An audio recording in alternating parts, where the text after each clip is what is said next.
রাজধানী জুড়ে তীব্র গ্যাস সংকট, গ্রাহক ভোগান্তি চরমে, সমাধানে কাজ চলছে বললেন তিতাস এমডি। সারা দেশে এমবিবিএস ভর্তি পরীক্ষা অনুষ্ঠিত, অংশ নিয়েছে 1,35,000 শিক্ষার্থী। মিয়ানমার থেকে আসলো আমদানি করা 22,000 মেট্রিক টন আতপ চাল, চট্টগ্রাম বন্দরে পৌঁছেছে জাহাজ। গোখাদ্যের দাম অস্বাভাবিক বৃদ্ধিতে বিপাকে সিরাজগঞ্জের দুগ্ধ খামারিরা, মিল্কভিটার সংগ্রহ মূল্য বাড়ানোর দাবি।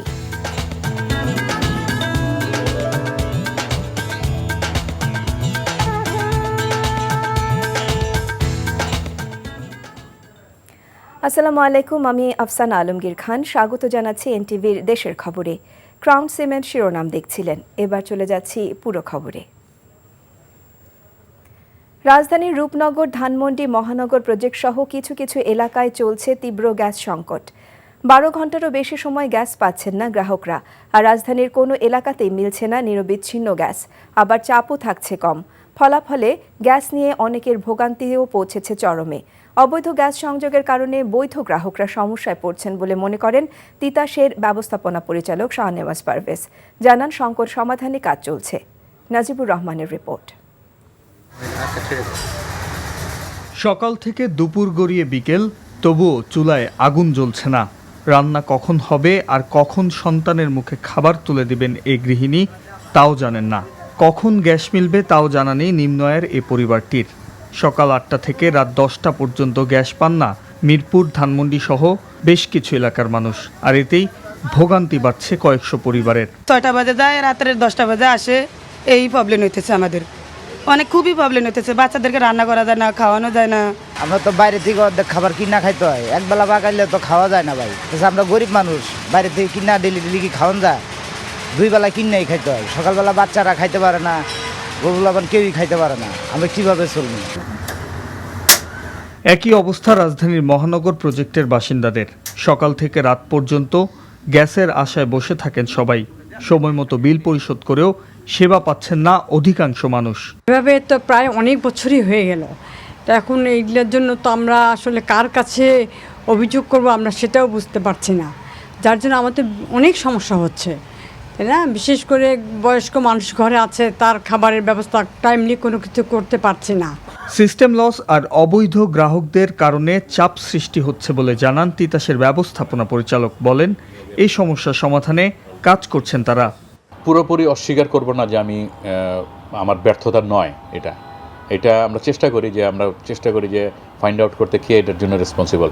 অবৈধ ব্যবহার করছে, কেটে ফেলছি, আবারও লেগে যাচ্ছে। এরকম একটা সংঘবদ্ধ চক্র আছে। এটা শুধু আমরা অবৈধ উচ্ছেদ করলে হবে না, এলাকাবাসীর প্রশাসনের সহায়তা লাগবে, এলাকাবাসীকে এগিয়ে আসতে হবে। অবৈধ গ্রাহকদের চিহ্নিত করার পাশাপাশি সরবরাহ বাড়ানোর কথাও জানান এই কর্মকর্তা। Najibur Rahman, NTV news, Dhaka.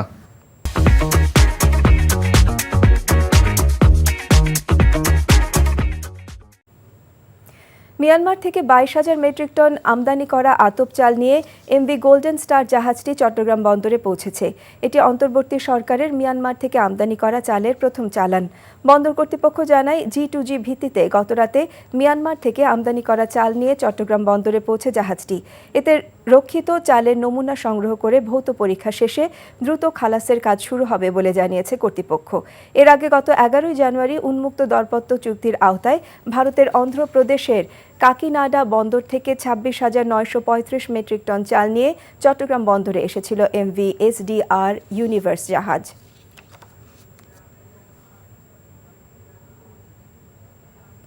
গোখাদ্যের দাম অস্বাভাবিক হারে বাড়ায় বিপাকে পড়েছেন সিরাজগঞ্জের মিল্কভিটায় দুধ সরবরাহকারী খামারিরা। সমবায় ভিত্তিক রাষ্ট্রায়ত্ত প্রতিষ্ঠান মিল্কভিটা খামারিদের কাছ থেকে দুধ সংগ্রহ করছে লিটার প্রতি 45 থেকে 47 টাকায়। এতে লোকসানে পড়েছেন খামারিরা। এই অবস্থায় দুধের দাম বাড়ানোর দাবি জানিয়েছেন তারা। সমস্যা সমাধানের আশ্বাস দিয়েছেন মিল্কভিটার পরিচালক মোস্তাফিজুর রহমান। সিরাজগঞ্জ থেকে শরীফুল ইসলাম ইন্নার পাঠানো রিপোর্ট। সিরাজগঞ্জের শাহজাদপুরে শত শত গো খামার গড়ে উঠেছে। প্রাকৃতিক খাবার খাওয়ানোর কারণে এ অঞ্চলে দুধের চাহিদা বেশি। এর মধ্যে বাছাইকৃত খামারিদের সাথে চুক্তি করে সমবায় ভিত্তিক রাষ্ট্রায়ত্ত প্রতিষ্ঠান মিল্কভিটা। এইসব গো খামার থেকে প্রতিদিন প্রায় ৮০,০০০ লিটার দুধ সংগ্রহ করে মিল্কভিটা।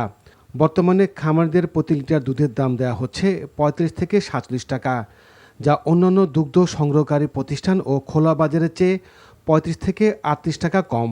অথচ গরু লালন পালনের খরচ বেড়েছে দ্বিগুণ। এতে হিমশিম খেতে হচ্ছে খামারিদের। দুগ্ধ শিল্পকে টিকিয়ে রাখতে দুধের দাম বাড়ানোর দাবি খামারিদের।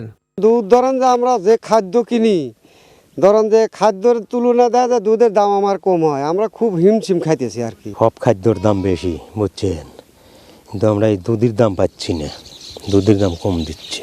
খামারি হিসেবে আমাদের এলাকায় অনেক গরু বাছুর আছে, কিন্তু আমাদের গরু দিয়ে আমাদের যে দুধের দাম দেয় সে হিসেবে আমাদের গরু পালা যায় না। 1 কেজি ভুষের দাম 55-60 টাকা আর 1 লিটার দুধের দাম 45 টাকা, সে হিসেবে আমাদের কিছুই হয় না। খামারিদের দাবির প্রেক্ষিতে দুধের দাম বাড়ানোর বিষয়ে আলোচনা চলছে বলে জানালেন মিল্কভিটার এক পরিচালক। এই মিল্কভিটা একটা লোকসান প্রজেক্টে দাঁড়িয়ে আছে। সেই লোকসান প্রজেক্টটা আমরা আইডেন্টিফাই করে মিল্কভিটার দুধের দাম বাড়ানোর জন্য আমরা চিন্তা করেছি। পাশাপাশি গোখাদ্যের যে আমাদের মিল ছিল, সে মিলটা বিগত ফ্যাসিস্ট সরকারের সে বন্ধ করে দিয়েছিল। খামারিরা দুধের দাম কম পাইতো, গোখাদ্যের দাম বেশি হতো। এই ক্ষেত্রে খামারিরা লোকসানের সম্মুখীন হতো। 1973 সালে সমবায় ভিত্তিক রাষ্ট্রায়ত্ত প্রতিষ্ঠান মিল্কভিটার একটি দুগ্ধ প্রক্রিয়াজাতকরণ কারখানা করা হয় এই অঞ্চলে। এরপর থেকে সেখানে গড়ে ওঠে শত শত গো খামার, আর এখান থেকে উৎপাদিত দুধ দেশের মোট চাহিদার সিংহভাগ পূরণ করছে। NTV news desk.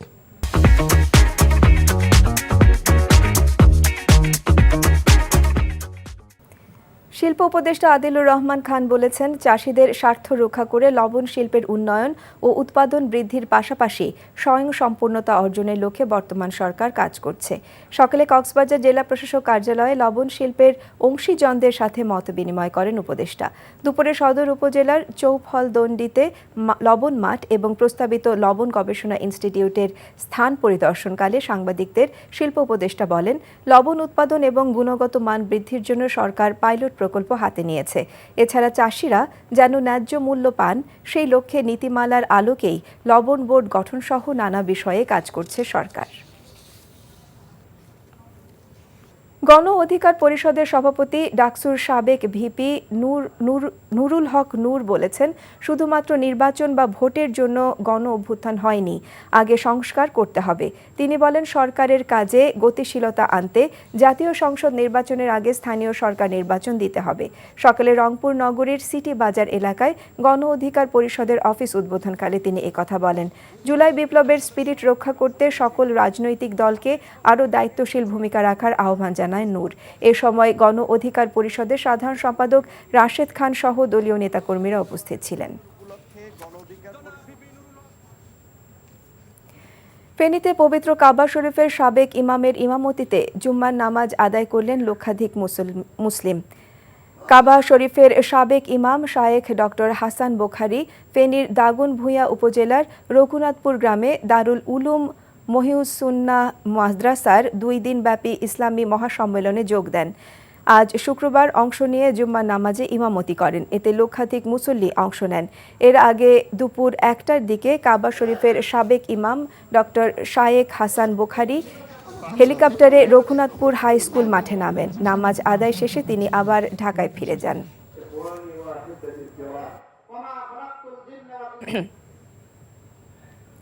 শীত বাড়ার সাথে সাথে নোয়াখালী বিজ্ঞান ও প্রযুক্তি বিশ্ববিদ্যালয়ে ঝাঁকে ঝাঁকে আসছে অতিথি পাখি। কলকাকলিতে সারাক্ষণ মাতিয়ে রাখছে পুরো ক্যাম্পাস। শীতপ্রধান বিভিন্ন দেশের নানা প্রজাতির পাখি ডানা মেলছে ক্যাম্পাসের এখানে সেখানে। এদিকে অনেকটা কোলাহলমুক্ত পরিবেশে অভয়ারণ্য রক্ষায় কাজ করছে বিশ্ববিদ্যালয় কর্তৃপক্ষ। নোয়াখালী থেকে মাসুদ পারভেজের পাঠানো রিপোর্ট। শীত এলেই নিরাপদ অভয়ারণ্য খুঁজতে অতিথি পাখির ভিড় জমে নোয়াখালী বিজ্ঞান ও প্রযুক্তি বিশ্ববিদ্যালয়। প্রতি বছর হাজার হাজার মাইল আকাশপথ পাড়ি দিয়ে নিরাপদ অভয়ারণ্যে এভাবেই আশ্রয় নেয় অতিথি পাখির ঝাঁক। লেক ও জলাশয় তো বটেই, পুরো ক্যাম্পাস জুড়ে বসে পাখির মিলন মেলা। পাখিদের কলরব, দিগন্তে ডানা মেলে উড়ে বেড়ানোর নান্দনিক দৃশ্য বিশ্ববিদ্যালয়কে করে তুলেছে আরও প্রাণবন্ত।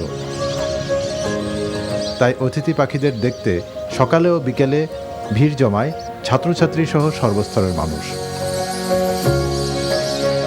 আমাদের বিশ্ববিদ্যালয়ে এমন একটা দৃশ্য সত্যি খুব মনোমুগ্ধকর, যে পাখিগুলার কিচিরমিচির আমাদের খুবই ভাল লাগে। এশিয়া অস্ট্রেলিয়া যে ফ্লাইওভারটা আছে সেটা দিয়ে যাওয়া আসা করে এবং আমাদের নোয়াখালী বিজ্ঞান ও প্রযুক্তি বিশ্ববিদ্যালয় ওই ফ্লাইওভারের একটা পার্ট হওয়াতে অনেক পরিযায়ী পাখি হচ্ছে এখানে শীতকালীন যে সময়টা ওই সময়টার জন্য স্টপ ওভার করে দেখা যায়। বিশ্ববিদ্যালয়ের উপাচার্য জানান, পরিযায়ী পাখিদের নিরাপত্তায় অভয়ারণ্যে সব ধরনের ব্যবস্থা নেওয়া হয়েছে। ময়নাদ্বীপ এবং অন্যান্য এলাকায় যাতে কোনো প্লাস্টিক বা ডিল না ছুঁড়ে ছাত্রছাত্রীরা এবং যারা পর্যটক আসেন সেজন্য ব্যবস্থা নিয়েছি।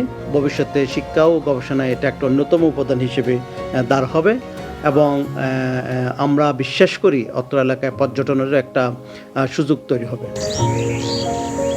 এবছর নানা প্রজাতির কয়েক হাজার পাখি এসেছে নোয়াখালী বিজ্ঞান ও প্রযুক্তি বিশ্ববিদ্যালয়ে। প্রকৃতিতে ভারসাম্য টিকিয়ে রাখতে পাখিদের সুরক্ষা ও আরও অভয়ারণ্য দরকার বলছেন সংশ্লিষ্টরা। NTV news desk. রাজধানী জুড়ে তীব্র গ্যাস সংকট, গ্রাহক ভোগান্তি চরমে, সমাধানে কাজ চলছে বললেন তিতাস এমডি। সারা দেশে এমবিবিএস ভর্তি পরীক্ষা অনুষ্ঠিত, অংশ নিয়েছে 1,35,000 শিক্ষার্থী। মিয়ানমার থেকে আসলো আমদানি করা 22,000 মেট্রিক টন আতপ চাল, চট্টগ্রাম বন্দরে পৌঁছেছে জাহাজ। গোখাদ্যের দাম অস্বাভাবিক বৃদ্ধিতে বিপাকে সিরাজগঞ্জের দুগ্ধ খামারিরা, মিল্ক বিটার সংগ্রহ মূল্য বাড়ানোর দাবি। এই ছিল দেশের খবরে। এই খবরের ভিডিও সহ আপডেট জানতে ভিজিট করুন এনটিভি অনলাইন www.ntvbt.com। এছাড়াও এনটিভির জনপ্রিয় সব অনুষ্ঠান ও খবরের আপডেট জানতে ভিজিট করুন আমাদের ইউটিউব এবং ভেরিফাইড ফেসবুক পেজ। 6টায় ইভিনিং নিউজ দেখার আমন্ত্রণ রইল। ধন্যবাদ সবাইকে।